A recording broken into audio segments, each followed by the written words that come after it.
Someone threw a bomb in this cheesecake 9 years ago. Now, is this Cheesecake Factory haunted? I'm not sure. But the bridge down the street where people are unaliving themselves probably is. Let's go check it out.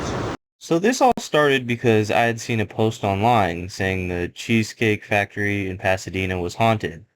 I wanted to look into this myself, so I went through the claims and what people were saying. And it seems like the majority of accounts are from staff mentioning a room in the Cheesecake Factory called the Dungeon.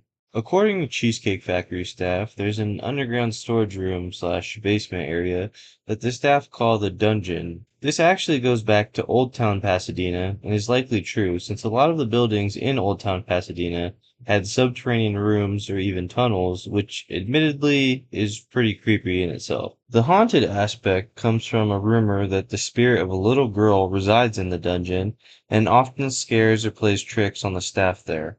But I'll be honest, these claims don't seem super convincing to me. Now, I'm not sure if that's scary, but what is scary is that a terrorist attack was committed here back in 2017, and the person who did it still has not been caught. On February 2nd, 2017, a man entered the Cheesecake Factory and threw a homemade pyrotechnic device into the general dining area. The device detonated on a nearby table, but almost miraculously, no one was injured. The suspect then apishly walked around to a nearby grocery store and discarded his clothes in a trash can, as you can see from the footage from the FBI's YouTube channel. As mentioned previously, the suspect was never apprehended, and if you have any information, you may receive a $20,000 reward. Don't worry though, about a 3-minute drive from here is the Colorado Street Bridge of Pasadena, where a lot of people have taken their lives. That's going to be the next haunted location we check out, and this one seems a lot more reputable. The Colorado Street Bridge finished construction in 1913, costing roughly $235,000 to build. The 150-foot tall bridge was built as a direct line of transportation across the Arroyo Seco and was an integral part of the famous Route 66. The bridge served as an important landmark in California's history, displaying man's ingenuity and the desire for neighboring cities to foster connections with one another. But what once conveyed an image of pride and technological advancement later turned into a harrowing reminder of how cruel and unexpected life can be. The Colorado Street Bridge earned its nickname as the Suicide Bridge, as an estimated 79 people left off the bridge in response to the Great Depression. According to the city of Pasadena, since that time, it's believed another 70-plus people have taken their lives, with 28 people dying from jumping off the bridge between 2006 to 2016. From 2011 to 2015, police successfully talked down 21 people who were attempting to jump.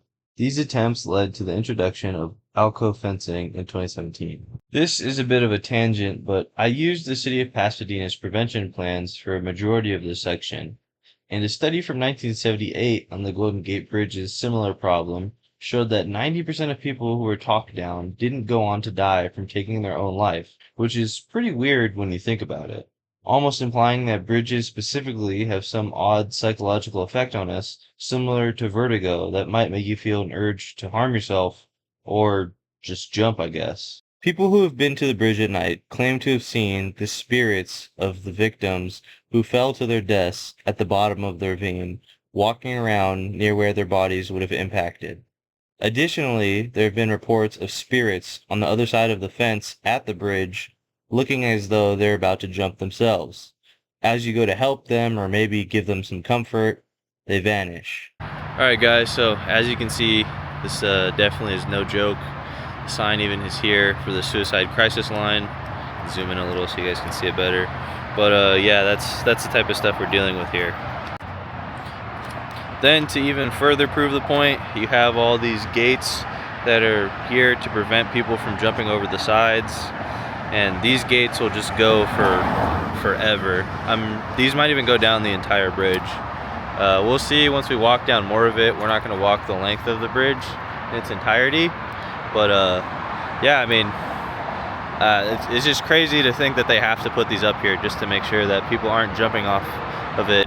You know, fuck it, we're just going to make it to where people can't jump off of any point at the bridge because it was becoming such a problem. And then there's an even better example right here that you guys can see from this angle. So as you guys can see, Here's a little alcove.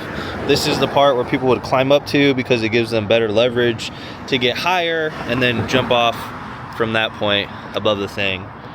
And it's a little hard to see from this angle with all the gates now, but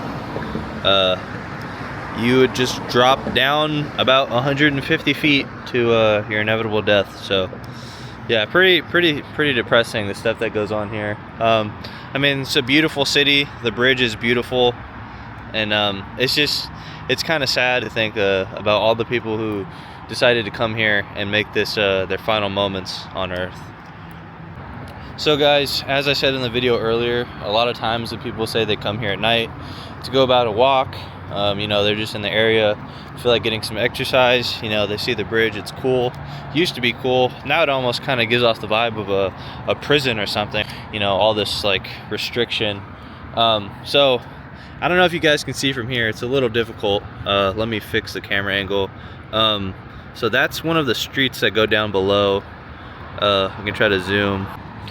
Okay guys, so we've been walking around the bridge for about like 20 minutes now. Haven't seen any type of paranormal activity so far. Haven't seen any spirits attempting to jump off the bridge themselves. So far, it just seems like an ordinary bridge. Only thing you'll really see is the occasional locks that people put on here. Maybe some trash that people left behind. But so far, nothing paranormal. I was trying to get a video on the thermal, but as me and my filming partner were standing over there, we heard what sounded like a tapping against the metal. Kind of like, let me simulate it for you guys. It was like that. Like, I don't know, it sounded like someone was actually like tapping against the metal as we were standing over there, and I was trying to use the binoculars. So far that's the only thing kind of, I guess, creepy, but I'm really not sure about paranormal.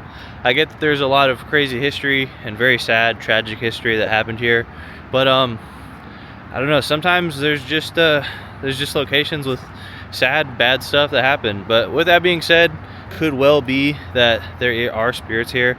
People are seeing them, and we just so happen to not see them in this specific outing. But that being said, if you guys do come to this bridge, make sure to be careful, and make sure to not listen to any spirits tempting you to jump off. If you enjoyed the video, make sure to like, comment, and subscribe. I'll be uploading a lot more content like this in the future. And remember, they are with us.